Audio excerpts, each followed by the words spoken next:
If she want it, she can get it. Ain't no question if she want it, she can get it. Ain't no question if she want it, she can get it. Ain't no question if she want it, she can get it.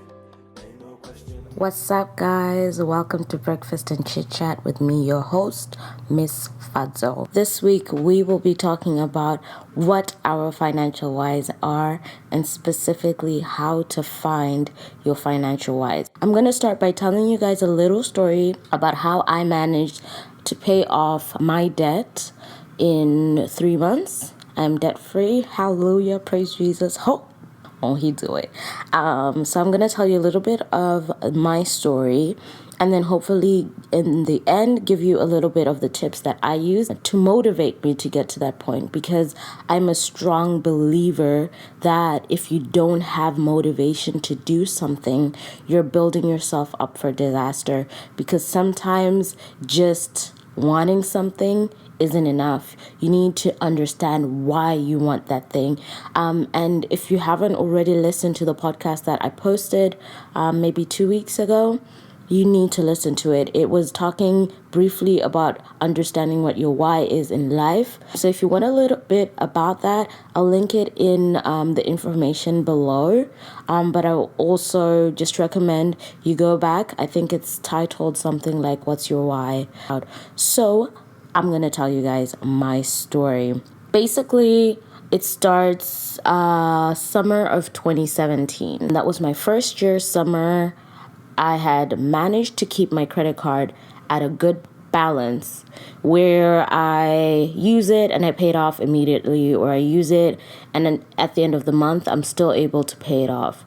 But we had an event at church and sis got a little bit credit card happy, and I ended up accumulatively that whole trip, shopping, accommodation, food, everything. I accumulatively maybe racked up a debt of about $700. And under normal circumstances, that should be okay because I had that money in my account. The only problem is, first of all, I was moving into a new place and I don't think I'd anticipated how much it would cost to move out of residence into an apartment that wasn't furnished.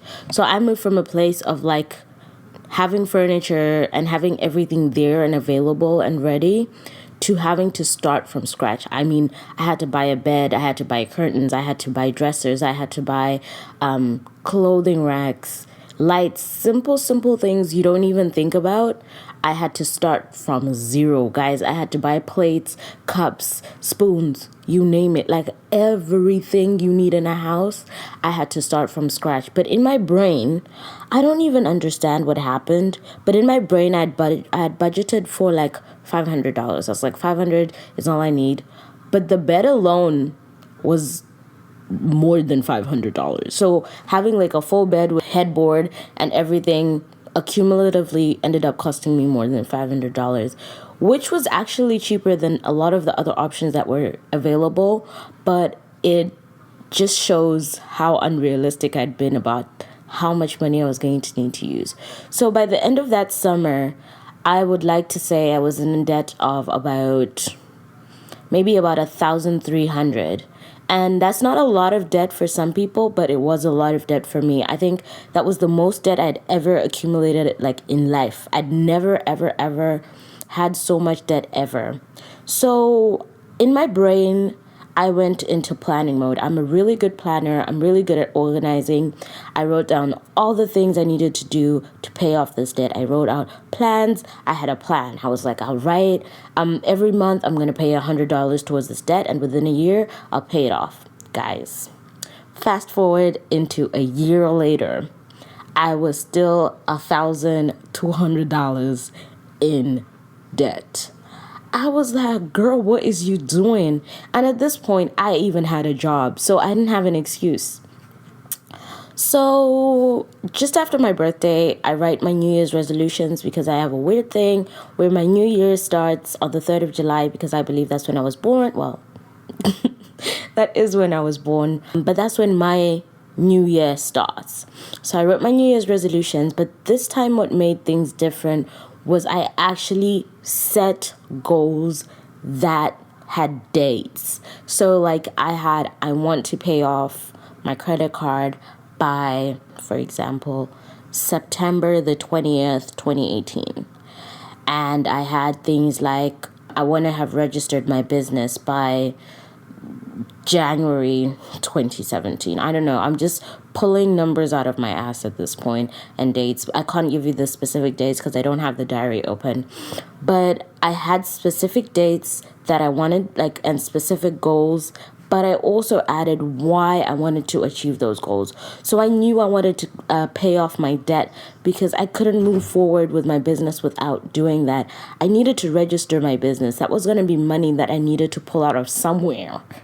And if I was still in debt, how the hell am I going to save enough money to pay off business registration and save enough money to start a business and buy equipment and all that stuff? I needed to establish the exact reasons why I needed to pay off my debt. And only when I realized the exact reasons why I needed to pay that off, it changed things. I'm not even kidding you. Literally the following day, I went to the bank and I was like, thank you so much for your overdraft, but I'm canceling it. I'm going to pay off all my debit card debt, all the overdraft that I have. I'm going to pay that off. And when my next paycheck came in, half of it went to my overdraft. And I was like, oh my gosh, I don't have an overdraft anymore. I'm so proud of myself.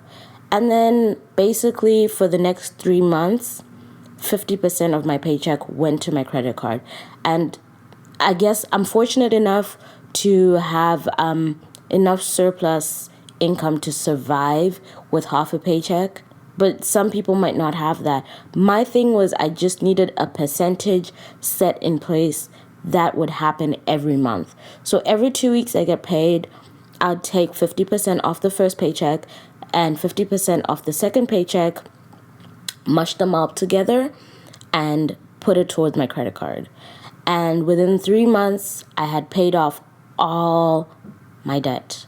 So that's a little bit of my story. I mean, if you want specific details on how I did it, I will be making a blog post about it. I wrote everything down as I went along. I have diary entries and everything. But I had a plan and I understood why I wanted to pay off my debt. And now I have been 3 months debt free, paid off my credit card. I took it, but now I'm working on a bigger goal. I'm working on creating enough savings for 3 months worth of all my expenses. And then I can start looking at saving up for business ventures and saving up for investments and saving up for a house and stuff like that. Okay, so now that you know a little bit about my story and how I became debt free, I'm just going to break down everything that I've said into 5 simple points. So the first thing I would say is that it's not enough to just know the problem. You have to acknowledge the problem, but you also need to understand why you're in the situation that you're in, and you also need to understand why you need to leave that situation. The next thing I feel you should do is you need to have something you're working towards. So again, that's knowing specific goals. I knew that I wanted to pay off my debt because I need to start a business, and I don't want to start a business with debt. This brings me on to the next point, is that be realistic with your money and how it works. So if you know that you're making $500 a month and you have a $500 debt, be realistic about it. Are you paying $50 every month? Are you paying $100 every month? Are you paying $30 every month? You need to be realistic with how much money you're making and how it'll affect your life. The next point is to be disciplined and be able to say no. You need to have the ability to say no, even if you want to do certain things. They will come after you've paid off your debt, but you need to be disciplined enough to miss out on certain opportunities, and it's okay. And last but not least, reward yourself at the end and stay debt free. I think those explain themselves pretty well. We have come to the end of this podcast. Thank you so much for tuning in. We hope that you learned something from this. Again, I'm your host, Miss Fadzo. Have an awesome weekend. If you have any questions, just link them below, or you can shoot us an email. Have an awesome day, and thank you so much for staying tuned. Bye.